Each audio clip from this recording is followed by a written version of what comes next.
Bienvenue à tous. On est aujourd'hui réunis tous ensemble pour parler d'idées simples et concrètes pour digitaliser le fameux parcours de vos clients.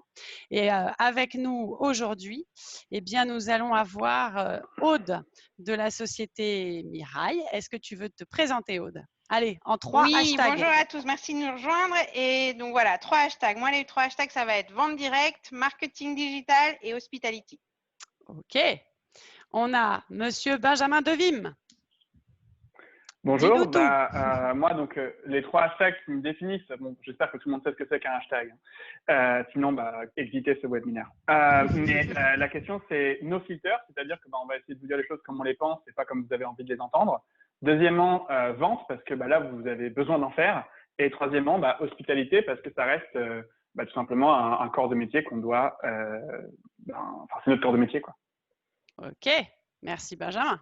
Et je passe la parole à Jean-David de Room Check-in. Alors, bonjour à tous, merci de nous rejoindre. Donc, mes 3 hashtags, ça va être plateforme de travail collaboratif pour les équipes des hôtels. Le deuxième, ça va être le bien-être des équipes et du guest à l'hôtel, une fois qu'il est arrivé dans votre hôtel. Et le troisième, c'est l'efficacité opérationnelle de tout ça, des équipes. Super, merci beaucoup Jean-David. Et donc, Oli qui est avec moi pour la société RevUp et qui va être notre experte, celle qui récolte toutes vos questions-réponses, puisque vous pouvez tout à fait interagir avec nous. Elle se fera le relais pour nous interrompre et nous poser vos questions au fur et à mesure de la session. Oli, raconte-nous tes 3 hashtags. Qui es-tu? 115 participants. Ouais, c'est chouette. Alors, Oli en 3 hashtags, ça va être simple. C'est la joie de vivre, c'est technicienne en revenus et technicienne en distribution. Formidable. Et je me présente, je suis Pauline Biette donc de RevUp Conseil et moi mes 3 hashtags c'est revenu management, pricing et puis le commercial puisqu'on est là pour vous aider dans ces 3 domaines. Alors on enchaîne. Pourquoi est-ce qu'aujourd'hui vous voulez absolument là tous les 3, Aude, Jean-David et Benjamin, pourquoi est-ce que vous voulez absolument nous faire digitaliser tout ce parcours client? Je ne comprends pas. On ne peut pas rester dans la relation client. On a dit que tout était déshumanisé. En plus, avec évidemment le contexte actuel, j'aurais tendance à dire, mais surtout pas, il faut remettre le client au centre et remettre la relation humaine. Alors, qu'est-ce que c'est que cette histoire? Alors, le digital n'est pas l'antithèse de la relation humaine. Je vais essayer d'être le plus clair possible et le plus rapide. Tout simplement, aujourd'hui, vous avez une structure qui a évolué et des préoccupations clients qui ont évolué. D'accord? Donc, aujourd'hui, se retrouver nez à nez avec votre réceptionniste, ce n'est pas le désir principal du client. Et deuxième point, vous-même en tant que structure, vous avez pris un sacré coup dans vos revenus là maintenant.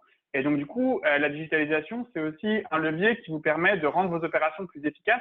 Parce que je pense que vu que vos revenus sont comprimés, vous allez aussi devoir comprimer vos coûts et pour rester compétitif, malheureusement, vous n'allez pas pouvoir réduire, vous allez devoir maintenir un certain niveau de service.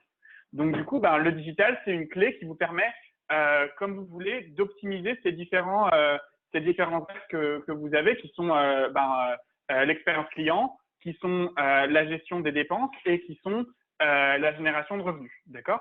Donc voilà, c'est un levier qu'aujourd'hui, les hôteliers ont tendance à revaloriser, mais très très vite là, parce que ils se sont rendus compte qu'en fait, avant ils faisaient un peu de digital et c'était un peu à la cool parce qu'il y avait des humains qu'on pouvait payer parce que les hôtels généraient un max de blé. Maintenant, c'est plus dur. Ok.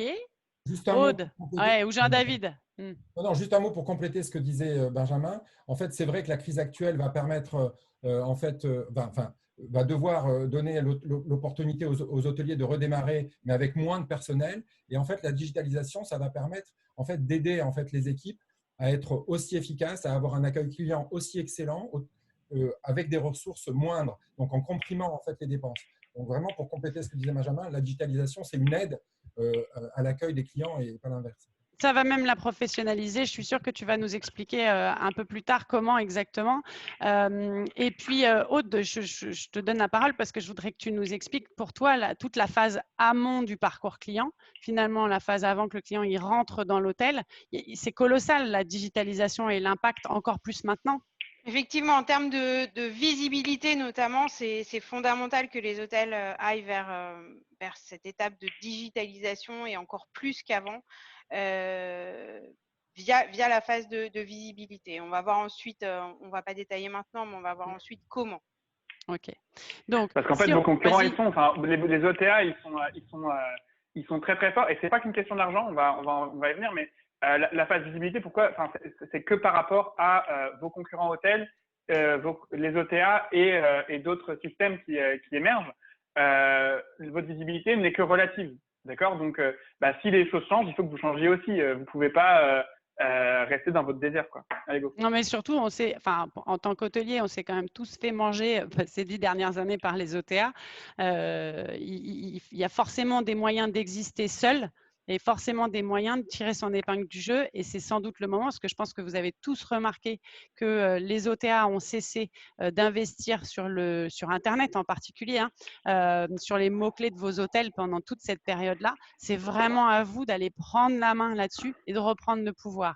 Et si on résume un peu ce qu'on va voir pendant cette session-là, on va vous parler de votre visibilité en premier point, de comment faire savoir finalement que vous existez et sortir du lot, parce que quand même, il y a beaucoup d'hôtels qui sont visibles plus ou moins, mais il y a vraiment moyen de tirer son épingle du jeu pour vous. Il y a une notion, on va voir sur la récolte des données qui est absolument clé et qui aujourd'hui a des balbutiements. On a énormément de mal à avancer sur ces sujets-là dans l'hôtellerie, mais sans doute pas que dans cette industrie, mais c'est celle qu'on connaît. Une fois qu'on récolte les données, de les utiliser, c'est encore un autre challenge, mais on pense que à travers toutes ces différentes étapes, vous allez pouvoir, et on espère qu'on vous donnera les clés aujourd'hui, accélérer votre croissance et votre performance.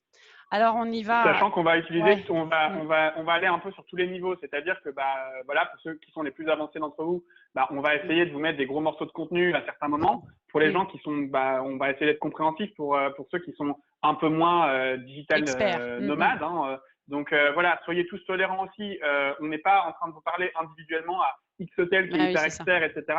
On va faire que vous appreniez tous quelque chose. Et il y a des petits morceaux de contenu qui vont venir comme ça, là, hop, quand vous vous y attendez pas, uppercut. Vous allez voir.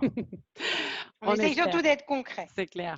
Alors, le premier point, donc, parce que c'est vrai qu'on peut partir dans tous les sens, mais on a voulu circonscrire en fait tout ce dont on va parler aujourd'hui aux 5 étapes clés qui couvrent pour nous le parcours client. C'est-à-dire qu'on commence par ce qu'on a appelé la phase d'inspiration qui va permettre, on va voir finalement de donner envie de rêver, tout ça, on va le développer. Ensuite, on va couvrir ensemble toute la phase de planification, c'est-à-dire une fois que le sujet, c'est-à-dire votre client ou votre prospect, il est plus en phase de je rêve, j'ai envie de partir et je suis confiné donc je peux pas y aller, donc je suis vraiment super frustré, mais il y a une phase où il est à allez, c'est déconfinement, on va sortir, c'est cette phase de planification qu'on va voir ensemble. Ensuite, la phase de réservation, c'est assez classique, je prends un moyen quel qu'il soit pour réserver. Ensuite, l'expérimentation sur place et en dernier lieu, la phase de partage d'expérience. Alors, vous allez nous raconter, parce que moi, je veux bien qu'on parle d'inspirer et de me donner envie. Simplement, j'aimerais qu'on m'explique comment je fais en tant qu'hôtelier, parce que il me faut comment je fais pour aller inspirer et donner envie finalement à monsieur lambda qui est sur Internet pour qu'il vienne chez moi. Qu'est-ce qu'il me faut? Avant même de commencer, il va falloir qu'il y ait quelques prérequis parce que sinon, on va avoir beaucoup de mal. Alors, on y va sur les prérequis. Monsieur Benjamin Devim, raconte-nous pourquoi pour toi, il y a des prérequis. Je vais invoquer une conversation que j'ai eue avec un hôtelier, moi que je respecte beaucoup sur Paris, qui s'appelle Ziad Kiyossine, Grand Hôtel Français et Grand Hôtel Doré, et qui m'a dit, oui, vous êtes bien gentils, vous, les prestats, dans votre monde parfait, mais vous oubliez que nous, très souvent, on n'a pas les données de nos clients, pour 2 raisons. La première, c'est parce que les OTA ne les donnent pas. Et là, c'est un problème qui sort de ce webinaire, qui est un problème que vous devriez voir avec vos syndicats respectifs, maintenant qu'ils sont en train de discuter avec le gouvernement pour essayer d'obtenir des avancées dans ce sens-là, parce que vous avez du support politique. C'est à vous de vous débrouiller, vous avez des syndicats à vous de voir sur cette question des OTA qui ne vous permettent pas d'avoir des données qui vous permettraient de digitaliser votre parcours client. Le deuxième point, c'est vos technologies. Et là, vous pouvez agir. D'accord ? Sur ces technologies-là, tout simplement, on va le recommander à différentes étapes du webinaire, mais très souvent, vos technologies, elles agissent en silo. D'accord ? Donc, ça vous empêche d'avancer. Souvent, je parle de votre PMS, tout simplement, où je parle en fait de toute technologie que vous… voilà, le problème de nous, les prestataires, c'est que on va vous vendre la lune et que on va être concentré sur notre petit système, comme un peu vous êtes concentré sur votre petit hôtel. Et l'enjeu, c'est de faire que vos prestataires soient vraiment capables de partager l'information. Et ça, à mon avis, c'est un prérequis qui est plus grand que celui du petit projet individuel dans lequel vous allez employer un PMS ou ou un CRM ou un truc comme ça. Il faut vraiment que, maintenant que vous êtes dans une phase de redéfinition de votre projet, il faut que le voyage de la donnée, enfin, que le parcours de la donnée soit aussi important que les qualités, on va dire, technologiques de votre système, quoi. Donc, si vous n'avez Benjamin, pas une infrastructure… Ouais. je te coupe juste une seconde. Oli, je crois qu'on a une question. Oui, on a une question. Qu'est-ce qu'un OTA? Ah, alors, je vais répondre très rapidement. Oh, je vais vous redonner putain. 2-3 trucs. Tu vois, c'est intéressant parce que du coup, vous êtes 192, il va y avoir un peu voilà, des niveaux disparates comme ça. Alors, OTA, Online Travel Agency. Booking, Expedia en font partie et sont les plus gros. Il y en a encore d'autres, des milliers d'autres. Pour un autre, je sais que Benjamin a utilisé le terme PMS. Je ne sais pas si tout le monde est familier avec cette notion-là, mais c'est les logiciels que vous utilisez pour faire les réservations, les check-in, les check-out, le housekeeping, bref, toute la gestion opérationnelle de l'hôtel se passe à travers le PMS. De rien, Alexandre, nous avons répondu à cette première question. Excuse-moi, Benjamin, je t'ai coupé. Ouais. Pour revenir back on track, l'idée c'est simple. Aujourd'hui, vous avez un robinet dans lequel il y a des réservations qui tombent. Ce problème, c'est que ce robinet, il filtre beaucoup de données. Et là, malheureusement, nous, les prestataires, on ne peut rien faire. On peut travailler qu'avec les données que vous avez. Mais vous avez des syndicats. C'est à vous de aussi vous lever pour ça et vous faites votre job, quoi. Par contre, une fois que vous avez, sur ce qui nous concerne et sur ce sur quoi, à titre individuel, vous pouvez agir, c'est votre environnement technologique. Et trop souvent, je vois des hôteliers qui renoncent à des projets ou qui restent dans le passé parce qu'ils ont peur de changer leur technologie. Mais aujourd'hui, si vos technologies, elles sont pas capables de partager l'information et de s'enrichir mutuellement, ce que vous avez, ça va très vite vous empêcher d'avancer. Donc oui, il y a des prérequis et ces prérequis, c'est d'avoir des technos qui forment un environnement beaucoup plus que des blocs qui sont mis les uns à côté des autres. Je vais simplement abonder dans ton sens, Benjamin. Nous, on a beaucoup de clients au quotidien qui sont très, très frileux à l'idée de changer leur système de PMS en particulier. C'est vrai que ça prend parfois, c'est un processus qui peut prendre 1 an à 2 ans pour certains de nos clients parce qu'ils ont peur, quoi, tout simplement. C'est le changement, donc les équipes sont habituées, etc. La réalité, c'est que tous ceux qui ont fait le pas, qui ont franchi le pas et qui l'ont fait, j'en connais aucun qui l'ait regretté. En revanche, j'en connais tous, je dirais même oui tous, qui nous ont confirmé que c'était tellement mieux après, tellement plus rapide, et puis que ça leur a donné, ça leur ouvre des portes, voilà Benjamin, pour pouvoir faire converser tous les outils et les systèmes pour gagner sur la connaissance client. Donc la digitalisation sur la phase très très amont et dans vos prérequis, c'est le meilleur moyen pour que vous puissiez obtenir de meilleures données et du coup interagir de manière beaucoup plus intelligente et fine avec vos clients. Donc, on a résumé là. Je peux dire une chose de plus que j'ai oublié de dire aussi. Très souvent, les hôteliers, vous avez tendance à choisir le système le moins cher. Voilà, à tort ou à raison. Je me permets juste de faire une parenthèse là-dessus, parce que je m'en suis rappelé. On n'en a jamais pour plus que pour son argent. D'accord ? On en a souvent pour moins, mais on n'en a jamais pour plus. Si vous investissez sur le système moins cher, vous êtes sûr que vous n'aurez jamais plus que ce que vous investissez. Si vous investissez sur un truc qui vaut 50 balles, ça vous apportera pas plus. Voilà. Donc, juste quand vous pensez à vos systèmes, une chose peut être chère, mais sachez en tout cas que si vous allez pour la solution la moins chère, vous allez vous retrouver avec un truc EcoPlus dégueulasse. Voilà. C'est juste… un point important. Savoir investir au bon moment. Je me permets, je viens de voir une question de Hervé qui nous demande si on trouve que c'est pas un peu facile de charger les hôteliers sur le fait qu'ils doivent travailler avec leur syndicat. En fait, je pense qu'on va pas trop rentrer dans ce thème-là pour l'instant. Parce qu'on ne peut pas, et on peut pas en fait. Voilà.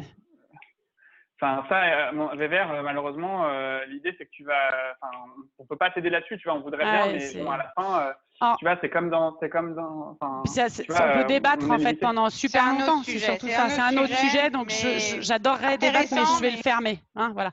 Par contre, j'ai Cyril Lorzac, cher ami, bonjour, je t'espère en forme, qui pose la question, si les OTA ont pris le pouvoir, c'est parce qu'ils offrent une commercialisation digitalisée. Et oui, je suis bien d'accord avec toi, c'est eux qui ont pris le pouvoir parce qu'ils ont réussi dès le début à comprendre tout le parcours client et que il y avait des leviers extraordinaires là-dessus. Et la question que tu poses, elle est très, très effectivement utile. Elle est, est-ce que c'est vraiment rentable d'internaliser la gestion et l'optimisation de ces ventes? Alors moi, je te dirais qu'on a, chez nous, chez RevUp en l'occurrence, c'est en partie ce qu'on fait. On n'est pas contre les OTA. Par contre, c'est complémentaire. Et donc, la rentabilité d'internaliser la gestion et l'optimisation de ces ventes, quand tu mets tout bout à bout, effectivement, tu arrives à des montants qui sont pas négligeables non plus. On sait que les coms des OTA, elles tournent autour de entre 15 et 18. Allez, je fais le cote mal taillé.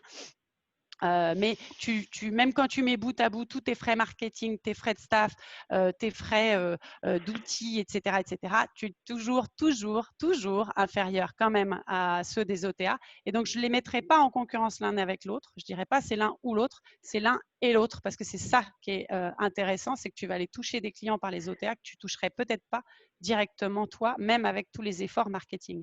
Quel Mais point même, mort taille je peux te hôtel? poser la question de ton effort. Je peux te poser la question de ton effort marketing. Est-ce que, comment est-ce qu'en étant, en ayant comment dire, on va en venir, mais en ayant une politique digitale beaucoup plus fine, tu peux en fait réduire ton coût d'acquisition client. Tu vois, Voilà, parce bien sûr. qu'aujourd'hui, les il y a hôtels, deux peut-être choses, en fait. il y a une façon qui est plus fine. Il y a Vas-y, deux Aude, choses vas-y. finalement, c'est que les hôtels effectivement ont gagné sur cette partie-là parce qu'ils ont aussi accès à une donnée que les hôteliers aujourd'hui n'arrivent pas à avoir, donc ils connaissent les clients mieux que vous. Parce qu'ils accèdent à la donnée de la big data aussi. C'est-à-dire qu'il n'y a pas du tout que du client, de la connaissance email, c'est ça que je veux dire. Voilà, mais même au niveau de l'hôtel, au niveau individuel, le Booking connaît mieux votre client que vous-même. C'est évident parce qu'il a accès à tout un tas de données qui lui permet d'avoir de mieux le connaître. Donc ça, c'est fondamental pour l'hôtelier de le savoir. Et la deuxième chose, c'est, je reviens sur ce que disait Pauline, c'est que la vente directe et le fait de vouloir les récupérer en direct, vos clients, c'est pas gratuit. Et ça, c'est quelque chose que nous, au quotidien, on voit régulièrement. On a vraiment des hôteliers qui nous disent « Ah oui, mais ça, c'est trop cher, c'est trop cher, c'est trop cher. » Et comme tu dis, ça revient malgré tout moins cher si c'est fait de façon optimale. Mais c'est pas gratuit, c'est pas gratuit, c'est pas coût zéro. Et ça, il faut vraiment en prendre conscience. Tout à fait. Alors, je vais enchaîner parce que sinon, je ne sais pas le temps qu'on va avoir avec tous ces c'est beaux le côté débats. Webinaire, tac, tac, on y va? Ouais. Écoute, on laissera plein de temps à la fin, je pense, pour débattre à nouveau et compléter s'il y a besoin. Moi, ce que je voudrais comprendre, c'est qu'on s'est dit que la première phase, c'était la phase d'inspiration. Mais j'aimerais on s'est dit qu'en titre, on mettrait que inspirer, c'est retirer la charge mentale de vos clients. Mais j'aimerais bien que Benjamin, tu nous expliques ce qu'on a voulu dire par cette phrase. Ouais, parce qu'on va essayer que ce webinaire ne soit pas à fleur bleue avec des petits conseils à la mort moelle le nœud. Donc l'idée, c'est tout simplement un truc que les hôtels ne font pas en général, c'est en fait se mettre à la place du client. C'est-à-dire que l'hôtel, en fait, il y a un changement de perspective qui doit s'opérer si vous voulez que votre marketing digital devienne beaucoup plus efficace. On est passé en gros d'une psychologie où le client était en mode self-service et il devait se débrouiller tout seul, qui était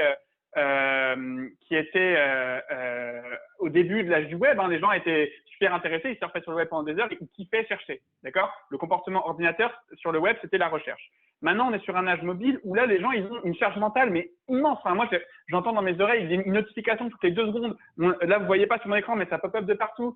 On est sursollicité et on a des gens avec une charge mentale incroyable. Et ça, j'en suis senti parce que ma femme, son job, c'est de travailler sur la charge mentale des gens. Elle travaille dans les entreprises où les gens ils font des breakdowns. Donc vous, petit hôtel qui, par exemple, est un hôtel où je vais passer le week-end, si je vais passer le week-end dans la région parisienne, aidez-moi à choisir, aidez-moi à comprendre pourquoi je devrais aller chez vous, plutôt que simplement me dire, en fait, c'est comme quand vous êtes au restaurant, vous avez quoi de bon? En fait, on a le menu A, le menu B ou le menu C. Dans le menu A, il y a une entrée, un plat. Non, là, il faut commencer à vous dire, je comprends mon client, donc je l'ai identifié, pas simplement parce que je l'ai traqué sur Internet, non. J'ai utilisé ma connaissance client que j'ai dans mes hôtels parce que quand même j'ai des gens qui passent, je vois si c'est des familles ou des vieux ou des gens qui vont à l'hôpital, j'en sais rien, ou des gens qui viennent un week-end, des amoureux, ce que vous voulez. Mais vous avez fait un profil, vous êtes mis à leur place et vous vous êtes dit, ok, je suis dans cette place-là. Par exemple, moi je vais aller à Pontoise. Tiens d'ailleurs, Cyril, comme ça je te dis bonjour de Pontoise. Je suis allé en Pontoise le week-end dernier parce que pour moi, Pontoise, c'était là où il y avait les steaks. Mais c'est tout, quoi. Et je suis cycliste. Et il n'y a aucun hôtel à Pontoise qui m'explique comment c'est trop génial d'aller passer le week-end à Pontoise, par exemple. Et qu'est-ce que je peux faire pendant le week-end? Et en gros, moi qui travaille toute la semaine comme un porc, et ma femme aussi, simplement, je serais jamais venu à Pontoise si j'avais pas fait l'effort mental lié au confinement que je pouvais pas aller plus loin, de rechercher moi-même. Quand vous êtes avec un hôtel,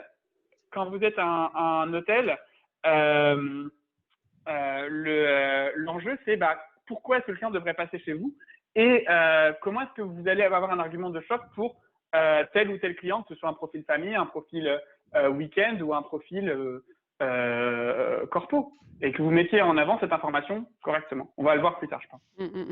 Ça marche. Donc, ce que tu nous dis, c'est en fait, à travers le fait de se préparer, on va pouvoir commencer à faire rêver, mais avant même d'avoir, je dirais, mis en vente ses chambres, quoi. Il faut absolument s'être posé la question de quels sont les points clés de son environnement immédiat. Ton fameux qu'est-ce qu'on fait à Pontoise, là on avait pris Nogent, mais c'est un peu la même chose. Et ça Je suis allé veut à Nogent dire… le week-end d'avant. Ouais. C'est ça, je sais pas, tu te fais des week-ends top.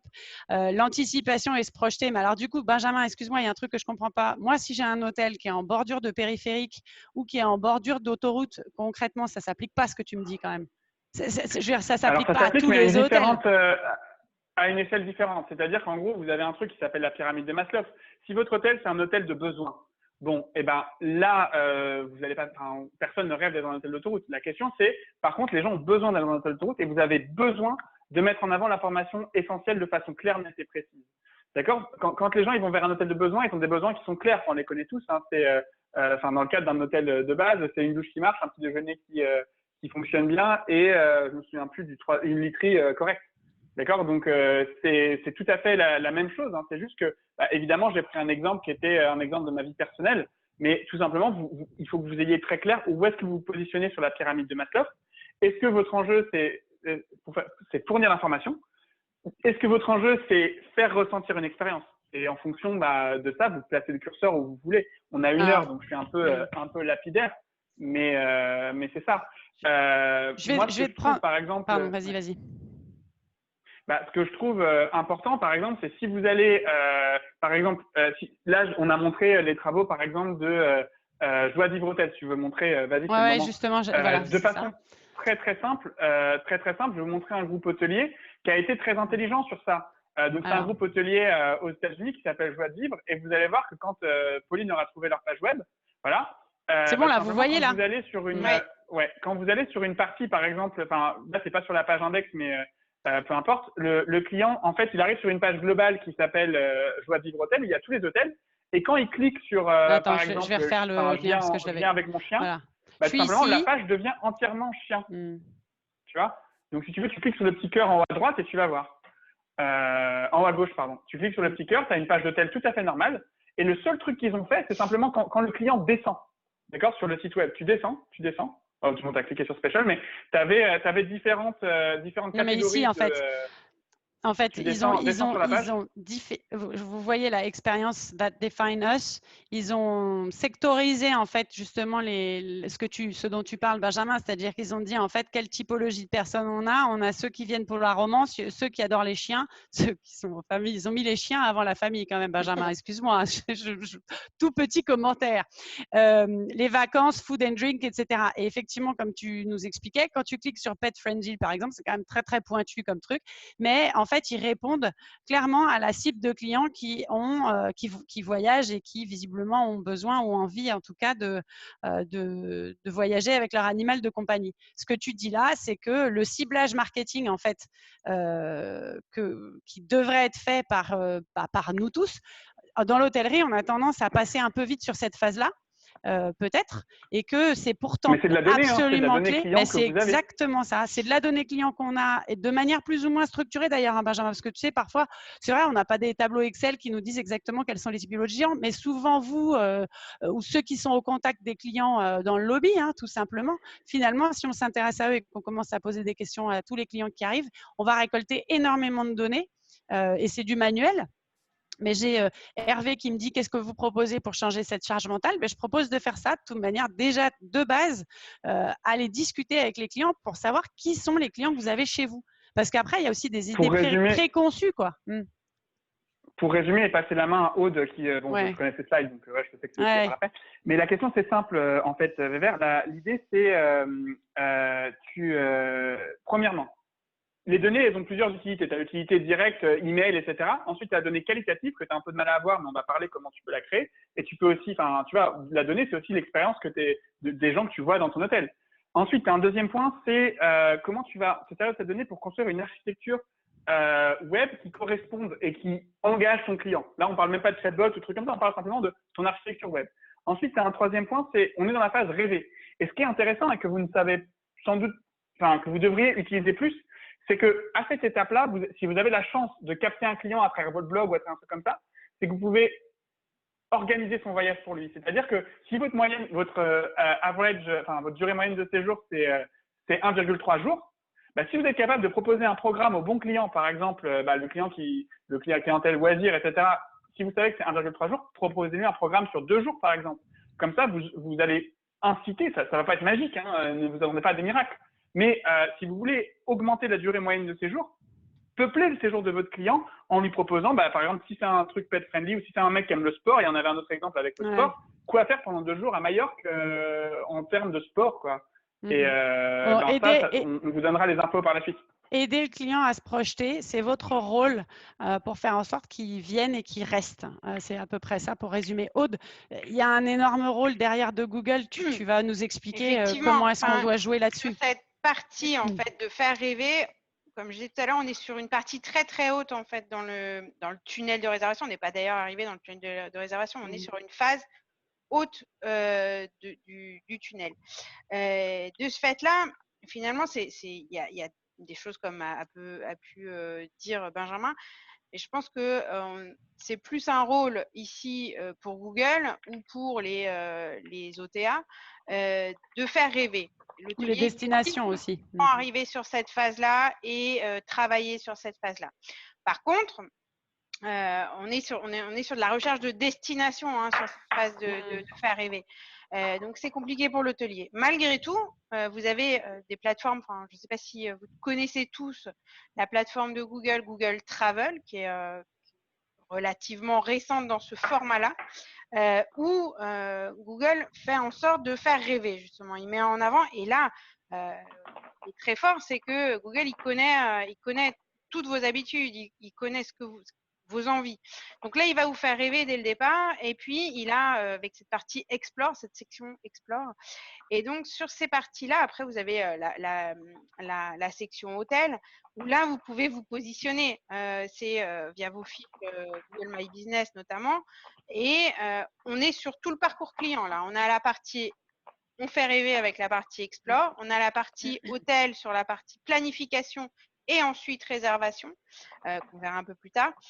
Et là, c'est à vous d'aller mettre à jour vos infos, de surveiller ce qui se passe sur vos fiches, d'aller voir tout simplement comment vous ressortez. Parce que si vous avez des commentaires atroces, des photos d'il y a 15 ans et uniquement les OTA qui vont ressortir pour réserver, c'est sûr que sur cette phase-là, ça va être compliqué pour vous de vous positionner au moins avec votre vente directe. Donc, allez visiter, essayez de vous rechercher comme si vous étiez un client et voyez ce que ça donne. Alors, moi, j'ai une question. Est-ce que ça veut dire que, et c'est surtout pour Aude, je pense, la question, mais j'ai vu que M. Marc Berzoug était connecté, donc tu peux intervenir, Marc, là-dessus à travers les questions. Il y a Oli qui fera le lien. Mais la question, c'est, du coup, ça veut dire que sur mon site web, concrètement, est-ce que je dois faire des pages dédiées avec des mots clés, etc., qui décrivent finalement ma destination et qui parlent de la ville ou de l'environnement immédiat dans lequel je suis? C'est ça que tu étais en train de dire, Aude? Alors, oui, sur la partie planification, on peut aller plus loin en sélectionnant, je dirais, 4-5 points d'intérêt vraiment importants avec des pages dédiées, des landing pages. Mais attends, est-ce que ça va… sur son SEO. Est-ce que ça va me permettre de ressortir dans le Google Travel? Ou tu me dis non, mais c'est mort, jamais de la vie, on est d'accord? Non. C'est vraiment sur la phase d'après. Par contre, sur Google Search, en fait, oui, ça peut te permettre de ressortir sur ce qu'on appelle le long tail, qui est notre slide d'après, je crois.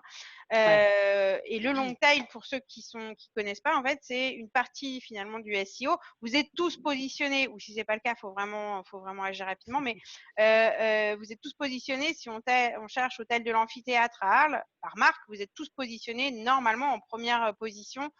Au moins sur google.fr, on va aller à minima, vous êtes tous positionnés. Par contre, sur hôtel proche des arènes à Arles ou à Nîmes, là, il y a moyen peut-être de travailler un petit peu. Par contre, ne cherchez pas à vous positionner c'est beaucoup plus compliqué, à vous positionner sur hôtel à Paris. Quand vous êtes un hôtel à Paris, au niveau SEO, évidemment, tout le monde sait qu'il y a la Tour Eiffel à visiter à Paris. Donc, cherchez pas non plus forcément à aller chercher du client sur hôtel Paris Tour Eiffel. Ce que tu veux dire, c'est qu'on va être noyé dans la masse et que du coup, jamais on arrivera à ressortir dans les 2-3 premiers. Voilà, il faut vraiment chercher sur de la recherche d'argent par les fenêtres. De la recherche fine, effectivement.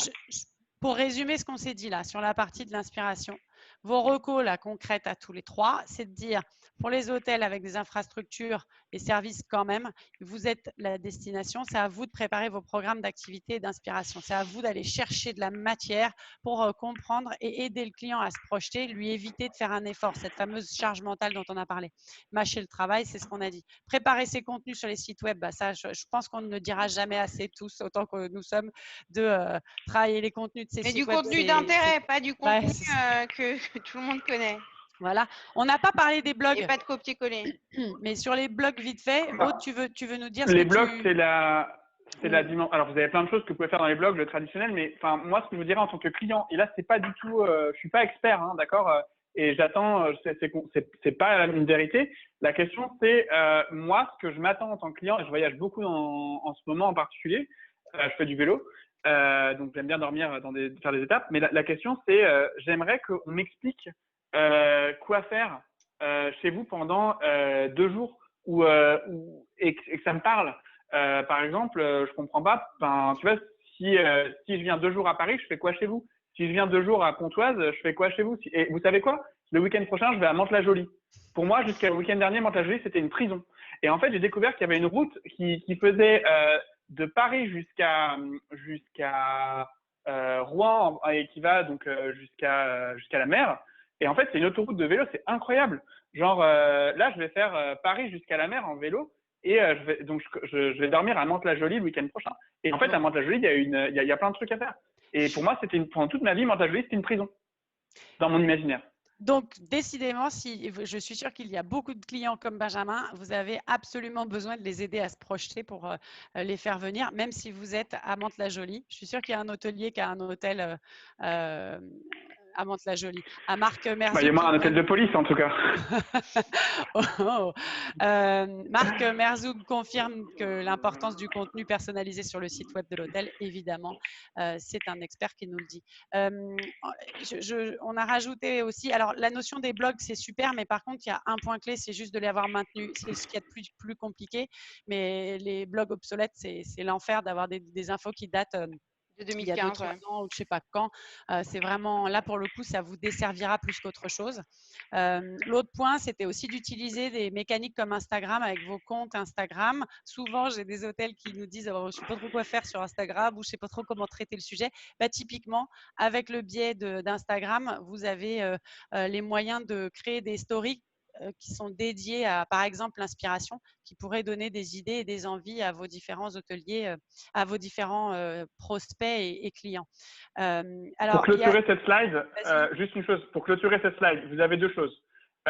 Sur la question des blogs, etc., sachez que je ne suis pas hôtelier, mais sur mon blog, c'est 40% de mon trafic. 40% du trafic sur quicktex.im vient de mon blog. C'est immense et ça me coûte 0, enfin, si du temps. Le deuxième point, c'est Instagram, etc. Moi, j'ai vu, donc j'ai un copain, il s'appelle François, il m'avait fait voir son profil Instagram. Et en fait, il avait juste mis son petit déjeuner. Évidemment, il y avait 3 likes. Il me disait, pourquoi j'ai 3 likes? Parce que c'est chiant ton petit déjeuner. La question, c'est juste, si tu veux tu peux rendre ton petit déjeuner intéressant en disant, ah bah tiens, cette semaine, c'est le thème Alsace, tu mets 3 bigoudis à ta responsable de petit déjeuner et tu la prends en photo. Tu vois, on fait un peu mieux que ça quand même, Benjamin, s'il te plaît.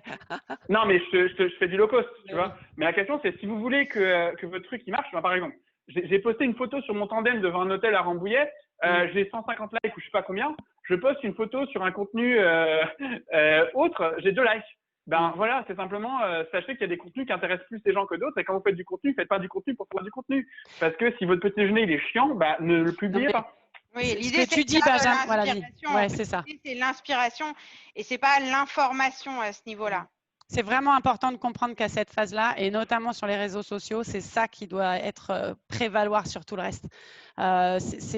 on ne vous demande pas d'être capable de répondre et de mettre en photo effectivement votre jus d'orange et votre croissant du matin s'il n'y a rien de particulier dessus. Allez jouer sur un niveau bien au-delà. Et donc, ça, je me permets de faire La un petit brioche de la aparté, mère Benjamin. Poulard que vous avez Ouais, été c'est ça. chercher, quoi. Mais Voilà. oui, il faut aller chercher des trucs un peu. déjeuner pourri, mais ayez différents. la brioche de la mère Poulard qui est là, voilà, vous la prenez en Benjamin, photo. calme-toi, calme-toi. Ça y est, il est Ok, parti. attends, je prends mes pastilles. Non, mais tu sais, j'ai Hervé qui intervient en posant une question qui dit est-ce que vous ne pensez pas que la lecture de la pyramide de Maslow, elle n'est pas dépassée, surtout dans le tourisme? Alors moi, je suis désolée, mais là, typiquement, sur la partie inspiration, on est en plein dedans. Et donc, elle n'a toujours pas disparu. Au contraire, pour moi, les mécaniques sont toujours les mêmes. C'est quelles sont, en fonction des niveaux de l'hôtel, par contre, oui, parce que comme on disait, un hôtel périphérie ou quoi, c'est pas le même besoin auquel on va répondre qu'un hôtel resort avec un site magnifique, et etc. C'est pas le même sujet. Mais par contre, ça peut être la même personne. Ça, c'est autre chose. Je passe peut-être à… bon, ça, je pense qu'on l'a suffisamment traité. Alors, j'enchaîne, Benjamin, si tu m'en veux pas.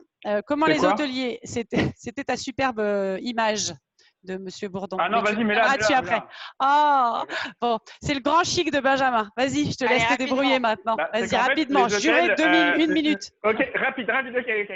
Non, c'est simplement, bah, voilà, pour prendre une image que vous pourrez plus oublier après, c'est souvent, bah, moi j'ai l'impression que les hôtels, quand ils sont en phase avec leurs clients, bah, ils ont plutôt tendance à être comme Bourdon quand il est dans le sketch. Salut, est-ce que tu veux coucher avec moi? Enfin, c'est ça, un hôtel, vous voulez que les gens couchent avec vous, hein, c'est la base de votre métier. Donc, c'est pour ça que j'aime bien faire le parallèle, c'est-à-dire, bah, en fait, si vous allez chercher une fille dans un bar, bah, si vous étiez un hôtel, ce que vous dites, c'est est-ce que tu veux coucher avec moi ce soir? Est-ce que tu baises? C'est ça le truc que vous demandez. Je voudrais que vous soyez plus subtil et que vous vous rendiez compte qu'en fait, il y a un monde et différents call to action qui peuvent être mis en place, qui ne sont pas forcément de je te connais pas, on ne s'est jamais vu, à book now. Il y a un monde, on va en parler. Et justement, bah, ayez cette idée. Est-ce que vous feriez ça quand vous êtes quand vous êtes en relation avec une fille ou un garçon que vous voulez séduire? Bon, les filles, ne le faites pas avec un garçon que vous voulez séduire parce qu'il y a des chances qu'ils répondent c'est le moment où on s'arrête. Ça va pas être bon. On a compris. On perd du monde, ça redescend. Okay. Non. J'ai une autre question, je crois, Oli. Oui, alors j'ai 2 questions. C'est comment les hôteliers indépendants ils font pour gérer cela? Et une autre, c'est les offices du tourisme via un partenariat, est-ce qu'ils peuvent apporter une visibilité pour l'hôtel? Oui, bien sûr. Bah, les offices du tourisme, c'est effectivement, c'est leur job. Enfin, oui, c'est leur job, mais il faut ceux qu'on avait dit. Après, il y en a qui sont plus percutants que d'autres. Ouais, il y a des dynamiques un peu différentes. Moi, je pense que de toute façon, il faut y être et se renseigner, voire être en relation perpétuelle avec eux. Après, je pense qu'il ne faut pas compter sur eux pour relayer de la visibilité. C'est plutôt dans ce sens-là. Ouais, c'est ça. Les pages jaunes, hein, je suis désolée s'il y a des gens des pages jaunes. Régulièrement, on nous consulte, on nous dit est-ce que les pages jaunes, ça vaut le coup que j'investisse? Et puis en général, c'est assez cher quand même. Honnêtement, aujourd'hui, qui va chercher un hôtel sur les pages jaunes? Enfin, plus grand monde. Hein. Peut-être ma grand-mère. Mais… Et encore, même pas sûr. Mamie, elle est passée avec son téléphone portable. Ouais. Mais quand tu es un hôtel indépendant et que tu veux gérer ça, bah surtout, tu dois aussi te dire que la seule façon que tu as de vraiment te différencier, c'est de kiffer un maximum ce que tu fais. C'est-à-dire, tu dois être passionné par ton contenu, tu dois envie de partager. Tu dois vraiment avoir des gens qui ont envie de partager. Et si tu as envie de le faire, bah, tu dois te donner les moyens, ça prend du temps. Moi, mon blog, ça me prend peut-être 4 heures par semaine.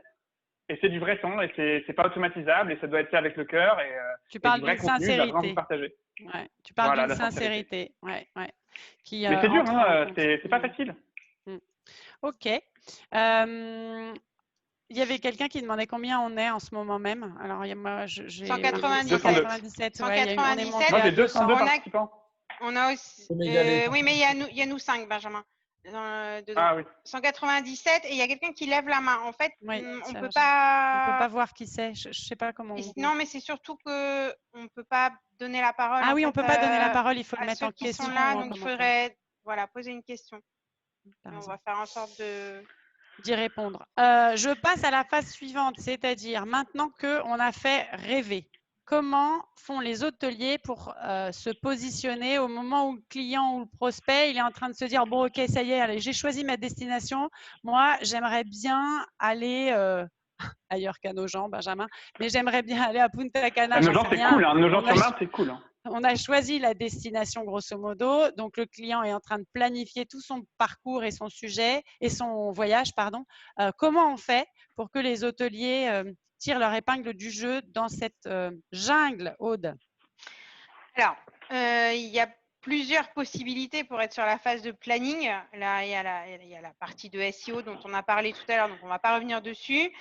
Vous avez également, et c'est assez fondamental d'être sur cette partie-là, c'est tout ce qui est la gestion des ads, c'est-à-dire la possibilité pour le client de vous trouver à la fois sur votre nom de marque, éventuellement sur la partie de Google Ads. Hein. Je dis AdWords parce qu'il y a encore beaucoup qui réfléchissent, qui pensent aux campagnes marketing Google sous le nom de AdWords, mais aujourd'hui c'est Google Ads. Vous pouvez également vous positionner sur des recherches en générique. C'est très onéreux malgré tout. Sur cette phase de planning aussi, est-ce que tu peux avancer un tout petit peu? Oui, c'est ce que j'allais dire. Attends, parce que j'étais en train de lire des questions en même temps, les réponses. Vas-y. Donc, alors, ça, SEO, on l'a vu. Campagne Google Ads générique, c'est également une possibilité, mais c'est généralement quand même très cher, sauf d'être vraiment un hôtel avec des caractéristiques bien particulières où on pourrait se positionner également sur cette espèce de long tail, mais au niveau PPC. La possibilité également de se positionner en campagne ads sur la partie marque. Donc, je cherche hôtel de l'amphithéâtre à Arles, je tombe sur le site officiel et pas sur Booking ou Expedia ou tous nos autres amis. Et puis, vous avez une nouvelle fonctionnalité qui est sortie il n'y a pas longtemps sur Google Hotel Ads qui s'appelle Property Promotion Ads. Et là, c'est une façon pour l'hôtelier de se positionner très très haut dans le tunnel au niveau de la planification. Est-ce que tu peux nous passer le slide d'après? Attends, parce que oui, voilà, hop, celle-ci. Alors, Property Promotion Ads, en fait, et on a eu beaucoup de questions là-dessus jusqu'à temps que Google se soit décidé à savoir comment on allait l'utiliser. C'est du lien sponsorisé au niveau notamment des cartes, des maps. Et là, on est vraiment encore dans la phase de planification. Et donc sur de la recherche en termes de mots-clés génériques, c'est-à-dire chercher un hôtel à Nice, un hôtel à peu importe, une destination. Et là, vous avez la possibilité d'enchérir pour pouvoir être sur ces mots-clés-là sous plusieurs formats et notamment un format qui est au coût par séjour. Pardon. Non, alors oui, tu as le coût par clic, mais bon, qui est toujours un petit peu risqué. Et puis, tu as le coût aussi au séjour, c'est-à-dire que vous allez avoir une commission uniquement si vous avez réellement une réservation séjournée là-dessus. Donc, ça s'appelle Property Promotion Ads. Je vous conseille de vous y intéresser parce que c'est vraiment une très, très bonne option pour être sur cette phase de planification que les hôtels ont du mal à pouvoir atteindre bien. Et j'ai une question pour toi, Aude, là-dessus. Tu restes sur l'environnement Google ou tu pars sur l'environnement du site web de l'hôtel quand tu as cliqué sur ce PPA? Alors, là, typiquement sur la capture que tu vois là, quand tu vas sur le Learn More, tu vas directement sur une fiche de Google Travel et tu vas avoir ensuite un lien vers le site de l'établissement. Là où c'est intéressant, c'est qu'en fonction des caractéristiques, tu ne peux avoir que le lien du site officiel et le prix des autres, en fait, quand tu vas sur la partie ensuite de réservation. Tu vas avoir uniquement le site web de l'hôtel qui va apparaître. D'accord. Donc ça, c'est vraiment intéressant de n'avoir que le prix. Le seul risque qu'on a quand même dans toutes ces histoires-là, de ce que tu nous expliques, Aude, c'est que finalement, le client, au final, il reste que sur Google. À un moment donné, on va finir par rester que sur Google. Non, c'est un risque. On va dans quand même, on va y arriver. On va de plus en plus là. Après, ce qu'il faut prendre en compte, c'est que l'idée de la vente directe, c'est quoi? C'est de payer moins cher finalement pour ces ventes que de passer par les OTA. Effectivement, on reste sur la plateforme Google jusqu'à un certain point, puisqu'à un moment, on bascule quand même sur le site web de l'établissement. J'ai envie de te dire que si Google est présent sur quasiment l'ensemble des phases, donc on a vu phase d'inspiration, phase de planification où on est aujourd'hui, puis après on passe à la phase de réservation. Effectivement, on est sur Google. Et alors, finalement. Parce que à la place de Booking, je vais tout passer par Google. Oui, mais si ça me coûte moins cher, bah, tant mieux. J'ai une question pour toi, Aude, excuse-moi. C'est quoi le coût, en fait, par rapport à une commission ETA? C'est une question d'Hervé. Alors, le coût sur une commission, typiquement sur Property Promotion Ads, ou ensuite, on le verra plus tard dans la phase Booking sur la partie Meta Search. Là, je vais vous parler en termes de commission, hein, ça commence à 10%. 10% de commission sur le hors-taxe. Pour une réservation réellement séjournée. Il y a différentes modalités, on pourrait rentrer vraiment dans le détail. Le moins risqué et le plus économique, j'ai envie de vous dire, ça va être ce modèle-là. On pourrait avoir beaucoup plus en détail, mais vraiment, il faudrait une session entière d'une heure, voire plus, pour tout détailler. En fait, Hervé, il faut passer un coup de fil à Aude juste après le web. À votre disposition pour en parler plus, mais c'est vraiment un bon plan, j'ai envie de vous dire. Benjamin, donc, il paraît qu'on a le pouvoir de reprendre le pouvoir. Alors non, on peut avoir l'envie d'avoir envie, le pouvoir de prendre le pouvoir, etc. Mais bon, non, enfin, il n'y a pas de pouvoir. Tu n'y crois pas. L'idée, c'est simple. On vous a dit, enfin, on l'a dit tout à l'heure, et c'est mon motto. La philosophie, en gros, de ce qui est en train de se passer, c'est qu'on est en train de passer d'un modèle e-commerce qui était basé sur l'ordinateur, qui réfléchissait en mode de client qui a le temps de surfer et de faire de la recherche, à un client qui a beaucoup de charge mentale, et Google est en train d'évoluer de façon à réduire la charge mentale des gens. Hein. C'est pas du flan ce qu'on vous raconte. Et là, ça se manifeste par ce qu'on appelle ces petites espèces de carrés là, qui, bon, pour les scientifiques, on appelle ça les feature snippets. D'accord? C'est en fait les réponses que Google vous fait, c'est-à-dire qu'il ne vous donne plus simplement des liens sur lesquels vous allez chercher et aller étape par étape. Google vous donne de plus en plus de réponses. Donc, à ce titre, on peut se demander si dans 5 ans, vous aurez toujours des sites web ou si les sites web que vous aurez seront les mêmes que ceux que vous avez aujourd'hui. Je ne pense pas. Hein, je en discute souvent avec Mirai, et eux, ils sont justement en train de se dire comment on fait pour évoluer vers un format où on est capable de fournir beaucoup plus de données de façon à répondre aux besoins du client beaucoup plus que simplement à projeter l'image qu'on a envie de projeter. Donc là, il y a 2 exemples. Vous voyez, les feature snippets, donc c'est ces petits cas où, en fait, sur Google, ce qu'on s'est rendu compte, donc j'invite Aude et Marc à me dire si je me trompe, mais en fait, vous investissez très très fort sur certains mots-clés qui sont très fortement demandés. Et après, vous avez des clients qui, tout simplement, vont taper ce mot-clé, mais en fait, c'est que 20% de vos clients. Entre 70 et 80% des clients, ils vont poser des questions à Google qui ont plus que 3 mots-clés. D'accord? En fait, c'est des questions. Et donc ça, vous ne le savez pas du tout, mais aujourd'hui, les ETA, ils sont très très forts sur répondre aux questions des clients qui concernent vos hôtels. Je vais donner un exemple. Et ils sont encore meilleurs que nous, c'est ça que tu dis. En fait, non, c'est pas une question. Et c'est pas une question d'argent. Par exemple, là, on est en train de commencer à bosser là-dessus avec l'hôtel Louvre-Marcelier. C'est pas du tout cher à faire. Bon, de façon basique, c'est une FAQ. Hein. Mais après, c'est comment est alimentée cette FAQ, quelles sont les balises que vous mettez dessus. Mais tout simplement, c'est est-ce que vous connaissez les questions que vos clients se posent? 2, est-ce que vous avez une base dans laquelle vous êtes capable de les distribuer sur votre site web, sur Google, etc.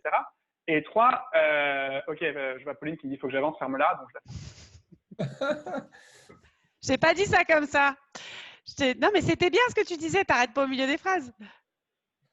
C'est simplement qu'aujourd'hui, en fait, vous investissez sur 20% de vos clients, alors qu'en fait, vous avez plein de gens qui font des questions spécifiques à Google et sur lesquelles les OTA se positionnent, non pas parce qu'ils payent, mais parce que vous y positionnez pas. C'est clair. Posez la question à Google, demandez-leur quelle est l'heure de check-in, du check-out. Voilà, et vous allez voir que vous allez avoir ce que vient de vous montrer Benjamin sur Trip et sur et sur Booking. Et si vous voulez en savoir plus là-dessus, on en parle après. Vous avez mon contact. Je suis sur le salon, peu importe. Nos recos concrètes sur la planification, je vais aller vite parce qu'on en a quand même pas mal parlé. On prépare la liste de toutes les questions récurrentes. On s'assure que tous les contenus sont à jour et contiennent les fameuses réponses à ces questions. Sinon, c'est les OTA qui vont prendre votre place. On challenge ses partenaires sur les performances de toutes les campagnes payantes en fait qu'ils ont mis en place pour vous. On réclame des comptes rendus détaillés parce que c'est aussi comme ça qu'on se challenge et qu'on challenge les uns et les autres sur est-ce que finalement ils ont investi sur les bons mots-clés, de quelle manière, etc. On donne les informations aux clients depuis chez vous. Ça veut dire quoi? Ça veut dire que, et là c'est Benjamin qui pourrait nous en parler, mais il en reparlera je pense un petit peu après, mettre en place du chat live, c'est super efficace parce que ça permet de répondre et d'interagir directement finalement avec vos clients depuis votre site web directement, et on met du chatbot. Alors attention, vas-y. Vas-y, Bon, prends la main. l'idée, tout simplement, c'est quand votre client il est frustré avec votre parcours digital, il va vous poser des questions. Et c'est une façon de l'engager. Quand vous êtes… bon, j'investis pas là-dessus pour l'instant. C'est juste être à l'écoute de vos clients. Comme on parlait tout à l'heure, genre, est-ce que votre seule façon, c'est Book Now, ou est-ce que vous avez des call to action intermédiaires qui sont capables d'engager le client dans un process qui est le process de réservation directe. Allez, hop. Les réservations digitalisées, la question c'est en fait, elles sont déjà digitalisées. On a tous des systèmes pour faire et on est tous sur Internet. Alors, de quoi est-ce qu'on parle exactement? Aude, je vais peut-être passer cette slide si tu veux bien. Je pense qu'on peut passer directement à ça. Ouais, c'est bon. Benjamin, concrètement, qu'est-ce que tu nous racontes? Elles sont déjà faites? Tout est électronique? Ouais, alors, donc tout simplement, l'idée, elle est là. C'est-à-dire que vous avez créé un parcours qui correspond au pavé qu'on voit, qui est un parcours digital et qui est très bien. Donc là, le minimum du minimum, c'est un booking engine qui tient la route. Et essayez, si vous pouvez, de mettre un comparateur de prix. Donc là, j'ai pris Hotel Price Explorer parce que je pense qu'il fait le job et qu'en plus, il a eu la délicatesse de mettre en plus sur sa nouvelle version les avis clients, ce qui évite que votre site web soit un sapin de Noël. Voilà, tu m'enverras mon chèque, Marc. Donc, la question, c'est, vous avez créé un parcours. Attends, reviens sur la slide. Ah, pardon. Mais en fait, vous voyez bien que si votre parcours, il est comme vous voulez, il n'est pas comme le client le voudrait. D'accord? Et donc, il faut que vous soyez capable d'avoir le parcours qui va prendre un max de flux, mais que pour les clients qui sont pas, qui ont envie que ce soit eux qui soient au centre de la démarche, il faut aussi que vous ayez prévu quelque chose. Maintenant, tu peux passer. D'accord? Donc, l'idée, c'est simple. Hein. Donc, j'ai pris Jacqueline de chez Maison d'Amar, qui est un hôtel à Paris très connu dans voilà. L'idée, c'est quoi? Donc là, on a un booking engine. Je veux faire une résa pour 2 adultes. Il y a plein de dispo. Vas-y, passe à la phase suivante. Je veux faire une résa pour 4 adultes. Et là, tout d'un coup, il n'y a plus aucune dispo parce que Synexis a beaucoup de mal à gérer le multichambre, en tout cas dans cet exemple. Non, mais donc là, c'est un client qui… Non, mais voilà, si vous pensez que vous êtes mieux parce que vous utilisez Abel Pro, non. Vas-y, là-dessus, c'est la même chose. Ouais. Là, ils avaient la même chose. Je ne sais pas pourquoi j'ai pris une mauvaise slide. Mais l'idée, c'est quoi? Benjamin, non, mais je pas tous mes messages. Benjamin, je me permets d'insister sur cette partie-là. Tu as aussi toute la gestion des enfants. Alors là, toi, tu parles de multi-room. Moi, je te parle aussi de gestion au niveau de tout ce qui est occupation. Alors là, je vous conseille aussi de mettre à la place d'une famille avec 1 ou 2 enfants de 2 ou 4 ans, enfin peu importe les âges, et d'essayer de trouver quelque chose qui corresponde. Je pense que tous les parents ont dû avoir ce problème-là. C'est une catastrophe au niveau des moteurs de réservation, enfin de la majorité, hein, on s'en exclut. La question qui est importante ici, donc remonte une slide devant, s'il te plaît. La question qui est importante, c'est qu'en fait, tout parcours digital a des limites. D'accord? Tout parcours digital a des limites. Et le job, c'est pas de supprimer l'humain. Le job, c'est de savoir limiter sa présence quand elle n'est pas nécessaire et la rendre là quand elle est nécessaire. Par exemple, je vous donne un cas tout con, hein, ou même tu vois, un chatbot fait partie de ce parcours digital, par exemple, et le chatbot a ses limites. Je vous donne un cas. L'idée, donc, un chatbot est très utile pour répondre à plein de trucs, mais là, on va dire qu'un client a fait une demande de résa. Il a parlé au chatbot, le chatbot a capté l'information que le client avait besoin et le client n'a pas réservé. Là, c'est à l'humain de suivre commercialement le client parce qu'on a capté son nom, son prénom, son email, son téléphone, ses dates de séjour. Et là, j'ai un peu l'impression de prêcher contre ma paroisse parce que, oui, effectivement, il y a une infrastructure digitale, mais elle n'est pas là pour que vous détruisiez des postes. Elle est là pour que les gens qui sont dans votre infrastructure puissent faire du suivi commercial parce qu'une demande qui a un potentiel de 4 800 €, mais Coco, il faut mettre la main à la pâte. Parce que oui, c'est 5 minutes, oui, vous n'avez pas le temps, mais franchement, moi, je vois des hôtels qui font 500 000 € de demandes par an ou même plus. Ça vaut le coup d'avoir un stagiaire qui gère ça. Donc, remonte juste en avant, s'il te plaît. De toute façon, on va durer plus qu'une heure. Il n'y a personne pour nous en empêcher. Mais l'idée, c'est quoi? Et en termes de conseils concrets, remonte sur le slide d'avant, s'il te plaît. L'idée, c'est mettre en place des process. Créer des emails de suivi qui sont templatisés parce que si vos réceptionnistes, c'est pas des pros de la vente, le slide d'après, du coup. Si vos réceptionnistes, c'est pas des pros de la vente, il faut que vous leur mettiez en place un chemin en pointillé. Et il faut que vous créiez une boîte à outils parce que, justement, j'étais à Nogent l'autre jour, à Nogent-le-Rotrou entre Paris et Mont-Saint-Michel. Le mec, je lui ai demandé pourquoi est-ce que je réserverais chez toi et pas chez Booking. Il m'a dit allez chez Booking, le réceptionniste, parce qu'il n'avait pas les éléments en face, il n'avait pas le pouvoir de décision. Donc, créez une boîte à outils sur lesquels vos clients peuvent balancer un peu vos réceptionnistes peuvent envoyer un peu de trucs à vos clients qui sont des trucs feel good et qui vont éviter des réserves Booking.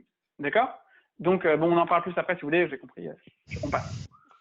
On vous a résumé ici les éléments, donc je vais passer un peu vite, mais il faut rassurer évidemment avec les normes sanitaires, mettre à jour le site forcément. Les photos, les mobiles, tester son son site web sur le mobile, c'est indispensable. Être disponible, comparateur de prix, call to action, mise en avant de ses offres et de ses packages, segmenter les clients, on en a parlé, rendez votre moteur visible sur voilà, pour qu'il n'y ait pas besoin de chercher, et ensuite mettre vos campagnes, différentes campagnes. Je passe un peu vite parce que vraiment, le pauvre Jean-David, il n'a pas pu s'exprimer encore. Il a plein de choses à nous dire. Il trépigne d'impatience. Est-ce qu'on va devoir faire vivre un séjour en mode hôpital à nos clients? J'ai envie de dire, c'est dans le contexte. Hein. Mais qu'est-ce qui va se passer concrètement? Alors, je vais passer vite fait, Jean-David, sur l'histoire du online check-in parce que c'est la première phase au moment de l'arrivée finalement du client, de la digitalisation.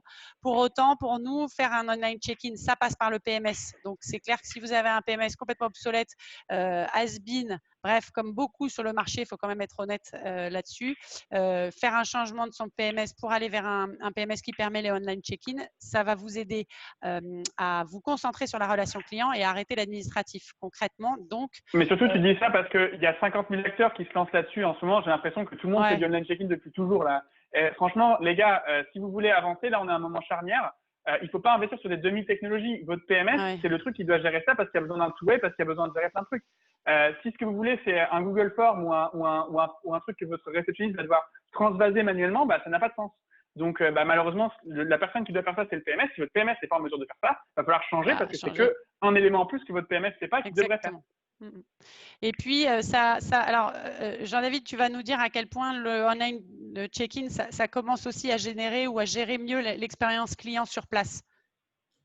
En fait, le digital, ça permet vraiment d'aider en fait les équipes, puisqu'on a beaucoup parlé du digital pour le client en amont, mais à l'intérieur même du fonctionnement de l'hôtel, en fait, il y a beaucoup de communication qui existait de façon moyenâgeuse, c'est-à-dire il y avait du téléphone et du papier. Et en fait, digitaliser, en fait, permettre aux équipes d'avoir une solution digitale connectée au PMS, comme disait Benjamin, parce que le choix d'un PMS pour un hôtelier aujourd'hui, il est crucial de prendre un PMS qui soit dans l'écosystème digital hôtelier, qui soit interfacé avec toutes les solutions qui existent, avec les solutions de chatbox, avec les solutions de revenu management, etc. Donc, permettre cette digitalisation aux équipes, ça va permettre en fait de rassurer à la fois les équipes, de rassurer le client et surtout mieux faire son boulot. Donc, d'éviter en fait tous les problèmes. Et au lieu de déshumaniser les relations avec le client, ça va au contraire permettre aux équipes de mieux gérer le client et de mieux l'accueillir. C'est vraiment ça la clé pour les hôteliers de comprendre, c'est qu'aujourd'hui, il y a des solutions digitales qui existent pour équiper les équipes, qui sont accessibles, qui sont même parfois pris en charge par la CRAMIF et par les CARSAT au niveau de l'amélioration des conditions de travail, qui sont accessibles même en termes digital. Ça fait peur aux hôteliers quand on leur dit il faut donner un smartphone à une femme de chambre ou une tablette à une gouvernante. Ils peuvent se dire est-ce qu'ils seront capables de s'en servir?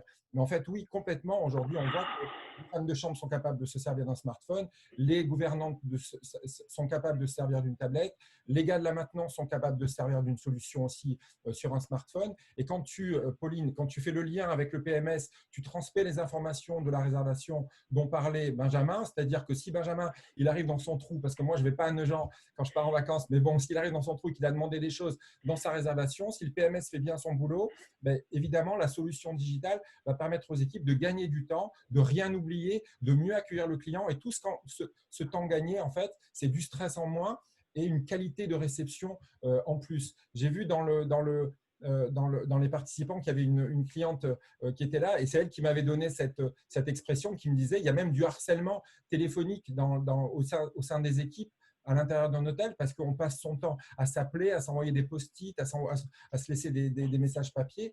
En fait, le digital, ça permet en fait une meilleure communication au sein des équipes et un meilleur accueil du client aujourd'hui. Et ça devient encore crucial avec le Covid, bien sûr. Alors, tu peux nous expliquer concrètement le genre d'action en fait que peut aider, enfin voilà, peut permettre la digitalisation. Ça veut dire quoi concrètement? Est-ce que tu peux donner des exemples? Alors, par exemple, si tu vas équiper une femme de chambre avec un smartphone, elle peut avoir accès à des bonnes pratiques sur son smartphone. Elle peut avoir accès à des checklists de choses à faire, c'est-à-dire mieux nettoyer ou nettoyer à nouveau la table, les poignées de porte, vérifier un certain nombre de choses au niveau sanitaire, etc. Donc, tout ça, c'est important parce que ça, c'est du stress en moins et c'est une tâche qu'elle peut faire immédiatement en regardant son smartphone en se disant « il ne faut pas que j'oublie de faire ça, etc. » Donc, c'est passé aussi, par Et exemple… puis surtout, est-ce que tu as toujours besoin d'une gouvernance?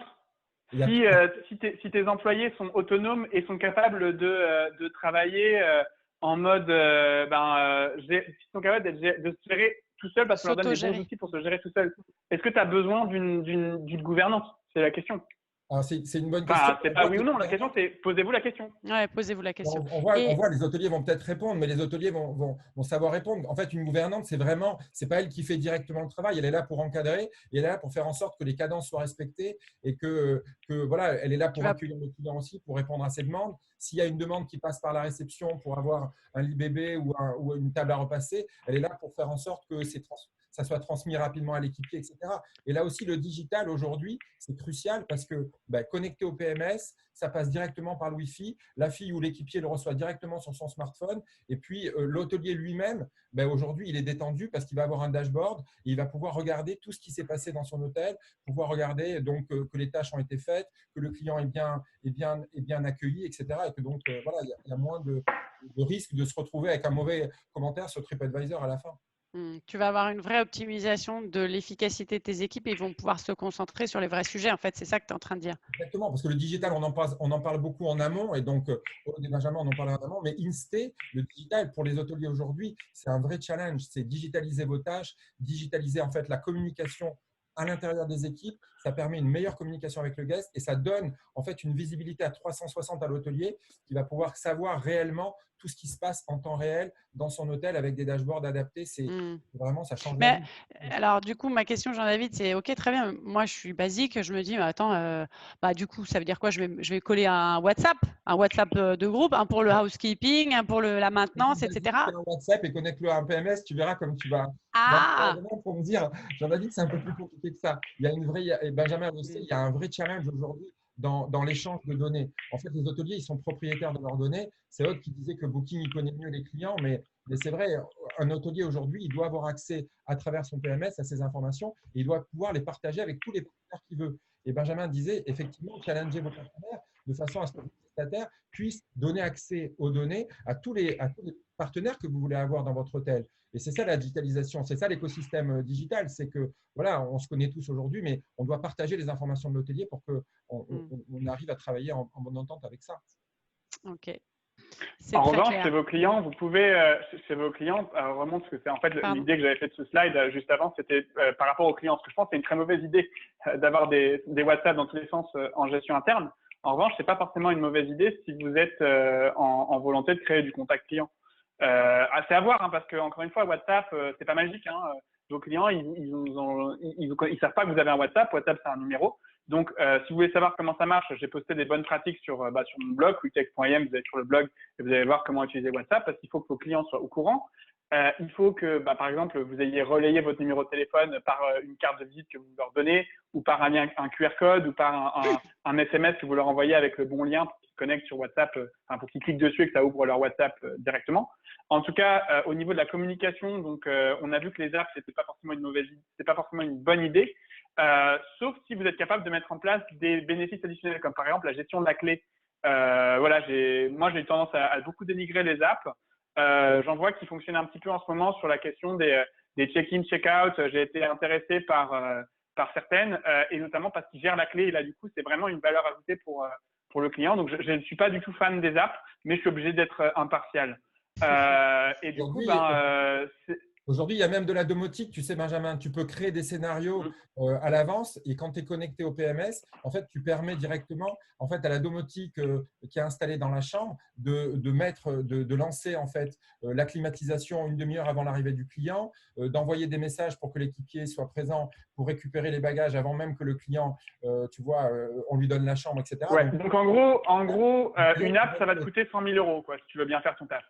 Parce qu'il faut tout. En fait, une app, ça va te coûter des centaines de milliers d'euros parce qu'il faut que tout l'environnement soit là comme il faut. Donc, en gros, une app, vous y pensez seulement si vous avez tous les trucs que Jean-David a dit. Par contre, juste une chose sur le messaging par rapport à vos clients, si vous voulez le gérer, il faut qu'il y ait un responsable. Si personne n'est responsable, ça ne marchera pas. Voilà, c'est le seul conseil que je vous donnerais. Pour le reste, allez sur le blog et regardez. Ouais, c'est pareil pour le live chat, Benjamin. Oui, en fait, s'il n'y a pas de C'est le même responsable, principe. C'est on toujours. parle de changement de pratique, on parle de changement de process dans l'hôtel. Comme je l'ai dit tout à l'heure sur le suivi commercial, c'est un truc qui n'est pas fait. Donc, mettez en place des process qui soient formels et une personne qui est responsable sur laquelle vous pouvez taper si ça ne marche pas. Parce qu'on sait très bien que tout le monde veut du changement, mais personne n'aime changer. Et à un moment, moi, quand, voilà, quoi, il y a une personne qui est responsable. Point final. Mais ça, c'est valable un peu pour tout. Hein. Ouais, c'est clair, c'est Ouais. clair. Donc ça, ça résume ce qu'on s'est dit, hein, Jean-David? Oui, oui. Pardon? Je dis, ça résume ce qu'on s'est dit. Oui. Et ensuite, alors une fois que le client est sur la fin de son séjour, il va falloir finaliser son check-out. Et puis après, qu'est-ce qu'on va faire alors? Aude, tu veux peut-être, ou Jean-David, comme vous voulez, prendre le retour là-dessus. En fait, la digitalisation, elle s'arrête vraiment donc, au moment où le client va partir de l'hôtel et c'est continuer à lui donner en fait, de la satisfaction à travers une rapidité et une facilité pour faire son check-out. Donc, ça peut être par exemple poster directement les informations de la facturation Unibar sur la facture à travers une liaison avec le PMS.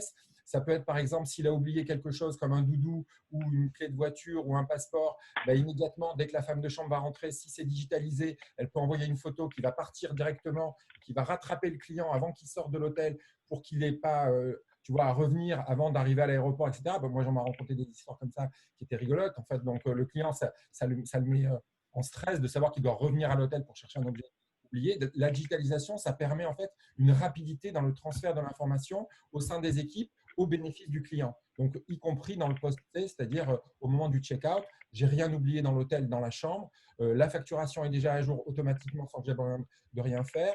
Je mets ma carte bleue, je pars et tu vois, c'est vraiment voilà. Ok, ça marche. Pour le client. Bien sûr. Benjamin, tu peux donner l'adresse de ton blog. Je pense que vous êtes plusieurs à avoir posé cette question. C'est quicktext.im/blog. Alors, il y a plein d'articles. Hein. Alors, il va changer aujourd'hui le site parce qu'on lance une nouvelle IA.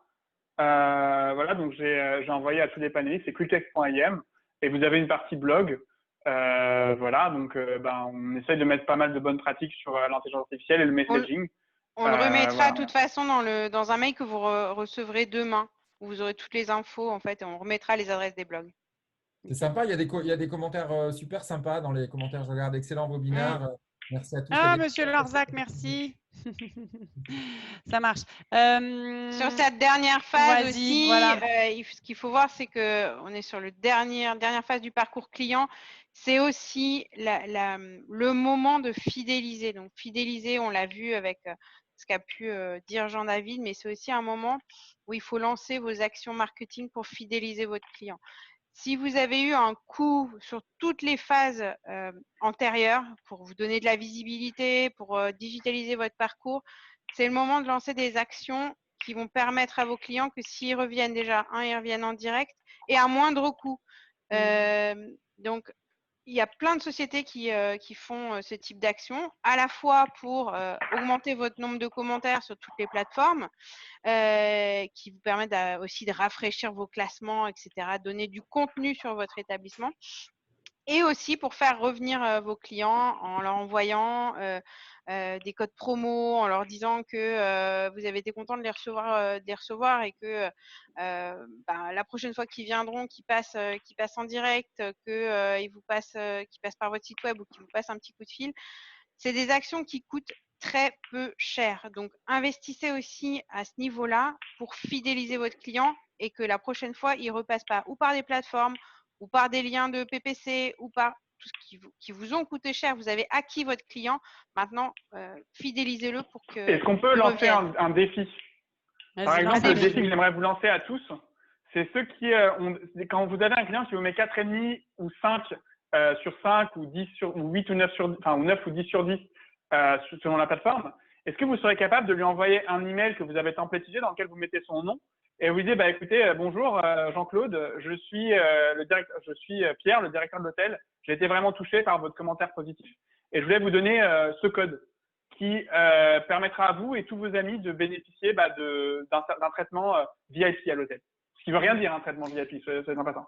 Moi, je vous parie que cette personne-là, elle va rayonner ce QR code sur 15, 20, 30, plus en fonction du nombre de personnes. Mais simplement, je suis à peu près sûr que si vous avez des gens qui sont à vous noter super bien, c'est des ambassadeurs potentiels qui peuvent travailler pour vous. C'est Et ces évident, gens-là, il ouais. faut prendre 3 minutes pour leur donner un petit code sympa. Pourquoi? Parce que moi, si je suis une personne qui est dans la représentation, il y a beaucoup de gens qui passent leur temps à être dans la représentation. Je suis à New York, j'ai un copain qui va à Paris, je lui dis hey Ken, il faut que tu ailles dans mon hôtel. Là, tu vas rencontrer Bernard, il est très sympa. Et voilà, et tu as un traitement spécial. Et c'est comme ça que tu récupères des Américains. C'est comme ça que Georges Bonneau, il a fait sur le site pour récupérer tous les Brésiliens. Enfin, il n'a pas fait comme ça. Mais c'est le même esprit. C'est comme ça que Ziad Tiossine, il a fait dans le 12e pour récupérer plein d'Américains. Vous croyez que les Américains, ils vont spontanément dans le 12e? Il a fait ce genre de choses pendant des années. Et maintenant, il a une clientèle établie en direct qui est importante, tout comme Georges Bonneau sur les clientèles brésiliennes. Donc, Hôtel de 6 à Paris, c'est parce qu'ils ont fait ce genre de démarche, de relation. Et ça prend du temps, mais maintenant, ça paye. On est d'accord. Ça prend du temps, mais c'est pareil. Tu as une façon, des outils digitaux aujourd'hui qui te permettent de ne pas passer tant de temps que ça pour y arriver. Donc, vas-y, Jean-David. Pour rebondir sur les coûts, aujourd'hui, il faut bien dire aux hôteliers qu'à travers en fait, la formation et l'aide aux postures du personnel à l'intérieur de l'hôtel, il y a des aides qui existent. Donc, que les hôteliers se renseignent auprès des CRAMIF et des CARSAT en région, il y a des aides qui existent pour digitaliser en fait, la communication à l'intérieur des équipes à travers ce biais-là. Donc, ils peuvent avoir des aides. Ça permet en fait vraiment d'abaisser le coût d'investissement sur la première année, puisque comme tu le sais, Pauline, il faut acheter des smartphones, il faut acheter des tablettes. Ça représente en fait un CAPEX. Ça peut faire peur aux hôteliers, mais pas du tout. Il y a des aides. Et après, la solution, en 1 an, pour répondre sur Benjamin qui disait que ça coûte cher, je sais pas si… Mais en fait, en 1 an, la première année, en fait, c'est amorti et c'est largement rentabilisé. Donc, il y a des aides pour les hôteliers qui se renseignent. Et voilà, donc ça permet de la digitalisation au sein même de l'hôtel des équipes.